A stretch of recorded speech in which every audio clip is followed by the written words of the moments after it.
हलबा समाज सांस्कृतिक मंडळ बेसातर्फे आपण एक सांस्कृतिक कार्यक्रम आयोजित केलेले आहे 1 तारखेला. त्या कार्यक्रम कशा पद्धतीने राहील आणि त्याची रूपरेषा काय कशी राहील काय सांगा तुम्ही? सर्वपेक्षा सर्वप्रथम मी हलबा समाज सांस्कृतिक मंडळ बेसा या वतीनं तुमचे अभिनंदन करतो.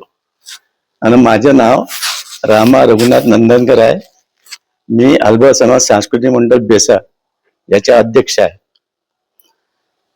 तर उद्याचे जे कार्यक्रम आहे ते एक परवड्याचे हर वर्षी आम्ही कार्यक्रम घेतो. त्या अनुषंगाने उद्याचे कार्यक्रम आहे.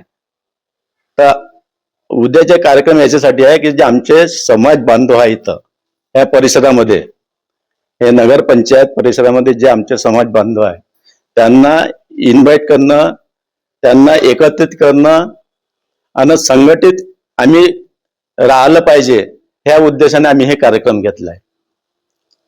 सर, ह्या कार्यक्रमाची संकल्पना आपल्याला कुठून मिळाली आणि आपण कधीपासून हा कार्यक्रम राबवतो? संकल्प अशी भेटली का मी इथं 6 वर्ष झालं या परिसरामध्ये आलो. तर मला वाटलं की आपले समाज बांधव इथं पुष्कळ राहते, तर आपण कोणत्या ना कोणत्या पद्धतीने यांना एकत्रित करू आणि संघटित करू. ह्या निमित्तानं आम्ही कार्यक्रम केलं. हर घरी आम्ही जेवढे आपले समाज बांधव राहत होते एक एक घरी आम्ही गेलो, त्यांच्याशी संपर्क साधला आणि त्यांना सांगितलं का बाबा आपल्याला इथं एक दुसऱ्याचा संपर्क आला पाहिजे, एक दुसऱ्याच्या सुखदुःख मध्ये आपण राहिलो पाहिजे आणि आपण संघटितपणानं इथं काम केलं पाहिजे. या कार्यक्रमामध्ये उद्घाटन म्हणून आपल्याला कोण लाभलेलं आहे? उद्घाटन म्हणून आता आम्ही इन्व्हिटेशन कार्ड दिलं. महाराष्ट्र राज्याचे जे मंत्री आहे बावनकुळे साहेब, त्यांना आम्ही पत्र दिलं आहे, त्यांना कार्ड दिलं आहे, त्यांना विनंती केली आहे की आमच्या कार्यक्रमामध्ये तुम्ही या. त्यांनी होकार दिला आहे. पण कदाचित आता होऊ शकते आता महाराष्ट्रामध्ये हे भानगड चालली आहे, कदाचित आम्ही तर विनंती केली आहे का अवश्य तुम्ही या म्हणून, तर त्यांना आम्ही बोलवलं आहे. या कार्यक्रमाची सकाळपासूनची सायंकाळपर्यंतची रूपरेषा कशी पद्धतीने राहील? म्हणजे 2 वाजतापासून जे लेडीजचे कार्यक्रम आहे ते 4:30 वाजेपर्यंत चालणार आहे. त्यांचं डान्सिंग म्हणा का आणखीन कोणते जे कार्यक्रम आहे ते लेडीजचे राहील 4:30 वाजेपर्यंत. आणि 4:30च्या नंतर मग आमचे कार्यक्रम राहील. सांस्कृतिक कार्यक्रम, पाहुण्याचे येणं जाणं ते आमच्या म्हणजे 10 वाजेपर्यंत ते आमचे कार्यक्रम राहील. सांस्कृतिक कार्यक्रमाच्या व्यतिरिक्त आपण असे कुठले कुठले काम यामध्ये आतापर्यंत कार्यक्रम राबवलेले आहेत? आतापर्यंत आम्ही म्हणजे कार्यक्रम आम्हाला राबवायचे आहे का जे समाज बांधव आहे आपले, जे त्यांना आपल्याकडून कशी त्यांना म्हणजे मदत मिळाली पाहिजे, त्यांची मदत कशी केली पाहिजे हे विचार आमचे चाललाय. आता कार्यक्रमात येणाऱ्या प्रत्येक नागरिकांना आपण काय एक संदेश काय एक आवाहन केलं? जे बी आमचे समाज बांधव हे कार्यक्रमामध्ये येतील त्यांना हेच सांगायचं आहे की आपण एकाजुटीनं आपण राहिलं पाहिजे, संघटितपणानं राहिलं पाहिजे, एक मिळून मिसळून आपण काम केलं पाहिजे. सांस्कृतिक कार्यक्रमाच्या व्यतिरिक्त आणखी काय काय असे कार्यक्रम होणार आहे आपण काय सांगा? मी माझा परिचय देतो आधी आपणास. मी ताराचंद बहारगरे, मी हलबा समाज सांस्कृतिक मंडळ बेसन नागपूर या संस्थेचा सेक्रेटरी आहे. या सांस्कृतिक कार्यक्रमामध्ये आम्ही आधी महिलांचे विविध कार्यक्रम आहेत 2 ते 4:30 पर्यंत, तर त्याच्यात त्यांच्यासाठी विविध स्पर्धा आयोजित केलेल्या आहे. आणि नंतर आमचा मुख्य कार्यक्रम हा 5:30 वाजता दीप प्रज्वलनाने होणार आहे. आणि दीप प्रज्वलनाने पाहुण्यांचे स्वागत आणि मनोगत झाल्यानंतर आम्ही लहान मुलं आणि लेडीज साठी त्यांचे डॅन्स आणि ते कल्चरल प्रोग्राम, नाटक अशा प्रकारचे कल्चरल कार्यक्रम आम्ही आयोजित केलेले आहे. आणि ते कल्चरल प्रोग्रामची आगत झाल्यानंतर स्वरुची भोजनाचा कार्यक्रम होणार आहे. असे ते आमच्या कार्यक्रमाची रूपरेषा आहे. तर येणाऱ्या कार्यक्रमामध्ये जे प्रतियोगी आहेत, स्पर्धक आहेत, त्यांना आपण काय एक संदेश आवाहन करू? नाही, आम्ही स्वतः त्यांना एकच आवाहन करू का तुम्ही या प्रतियोगी प्रक्रियेमध्ये भाग घ्या आणि तुमचे जे कलागुण आहे ते तुम्ही कलागुणांना वाव मिळण्यासाठी आम्ही हा कार्यक्रम सगळं जे आयोजित केलेला आहे. तर जास्तीत जास्त आम्ही आपल्या महिला मंडळांना सुद्धा यांना हेच आवाहन करतोय की तुम्ही जास्त स्नेह संमेलनाचा मुख्य उद्देश हाच आहे की आमचा तुम्ही आनंदी राहण्यासाठी आणि सगळे लोक एकत्रित राहण्यासाठी आम्ही हे सगळं कार्यक्रम आयोजित केलेले आहे. ताई, हलवा समाज सांस्कृतिक मंडळ बेसा नागपूर तर्फे 1 तारखेला फेब्रुवारीला एक कार्यक्रम आयोजित केलेला आहे, सांस्कृतिक कार्यक्रम. त्यामध्ये आपल्या महिला मंडळाची काय भूमिका राहील, कशा पद्धतीने कार्यक्रम होईल? सर्वात आधी मी माझा परिचय देते आहे. मी सौ रेखाताई निमजे, महिला मंडळ बेसा. ऑलरेडी याची पार्श्वभूमी सांगायची म्हणजे आधी हलवा समाज हा फक्त गोळीबार चौक म्हणून आपण ओळखायचो आणि ओळखलं जायचं, परंतु आताच्या दृष्टिकोनातून जर बघितलं तर फक्त गोळीबार चौक हे राहिलेलं नाही, आता तो बेसा चौकामध्ये परिवर्तित झालेला आहे. म्हणजे एकंदरीत हलवा समाज बांधव हे बेसा चौकातही भरपूर याच्याने संख्येने इथे वास्तव्यास आलेले आहेत. तर आमचा एकच उद्देश आहे की हलवा समाजामध्ये सगळ्यांनी एकजूट राहावं आणि सगळ्यांनी संघटित यावं, ह्या उद्देशाने ह्या मंडळाचं आम्ही हे कार्य करतो आहे.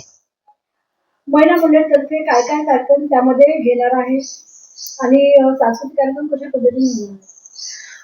महिला मंडळातर्फे महिलांचे डान्स आहेत, काही नाटक आहेत, ते आपली हलवी भाषेमधून आहेत, आणि काही छोटी मुलं आहेत जी आपल्या समाजामधनं अगदी गरीब परिस्थितीमधून आलेली आहेत, तर त्यांचीही काही गीतं आहेत ते सादर करणार आहेत. आणि बाकी अजून अदर ऍक्टिव्हिटीज आमच्या वर्षभर चालू असतात.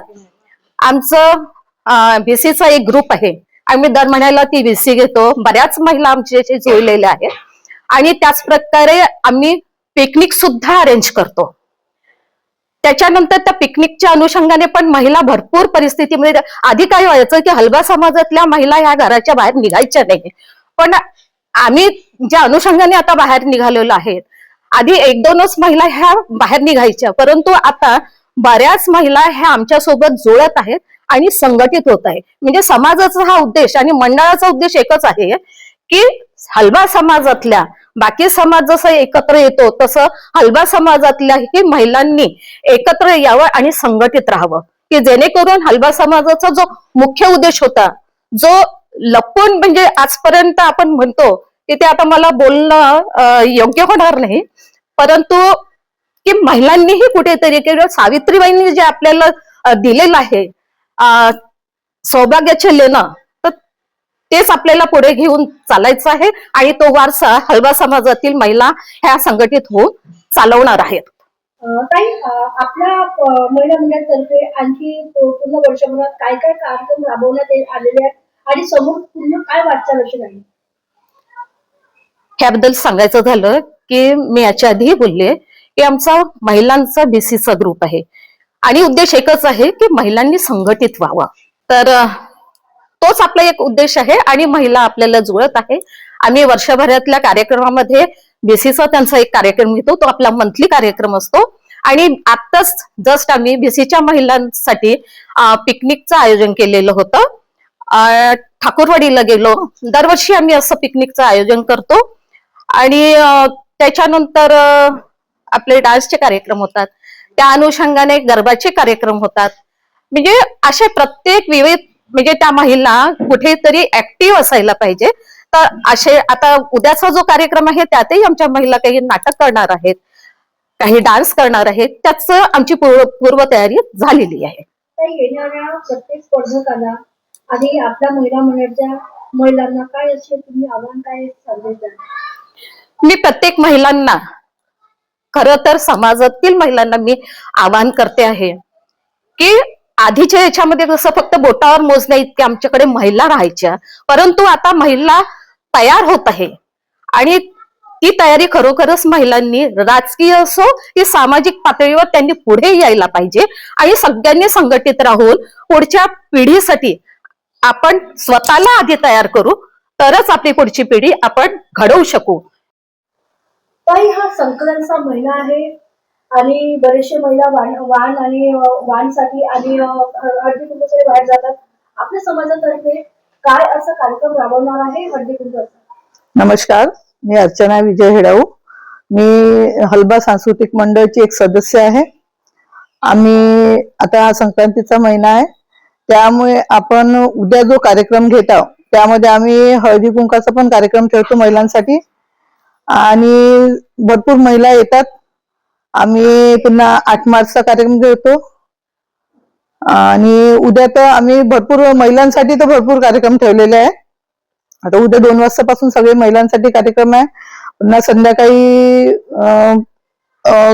2 वाजतापासून महिलांसाठी कार्यक्रम आहे. पुन्हा 5 वाजतापासून आम्ही हळदी कुंकाचा पण कार्यक्रम ठेवलेला आहे आणि जेवढ्या महिला येतील त्यांना आम्ही हळदी कुंकू आणि वाण देणार आहोत.